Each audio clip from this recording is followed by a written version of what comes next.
মা, কাল তো আমার এক্সাম। তুমি আমাকে পড়াতে বসবে না শুধু রান্নাই করবে? ওরে বাবা রে!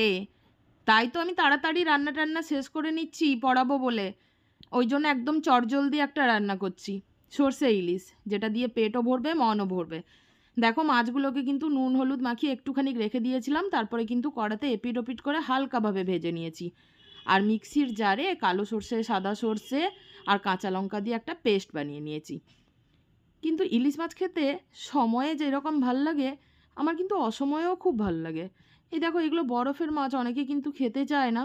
কিন্তু আমার কিন্তু ইলিশ বছরের সারা বছর ধরে যখন খুশি বাড়িতে আসুক, তখনই আমার ভালো লাগে। তো চলো রান্নাটা সেরে নিই। এবার সর্ষের তেলের মধ্যে কালো জিরে আর কাঁচা লঙ্কা ফোড়ন দিয়েছি, তারপর একটু হলুদ গুঁড়ো দিয়ে ভালোভাবে নাড়িয়ে ওই সর্ষের পেস্টটা ঢেলে দিয়েছি। দেখো একদম রান্না কিন্তু হয়েই এসছে। এই রান্নার জন্য এমন কোনো খাটনির প্রয়োজন হয় না।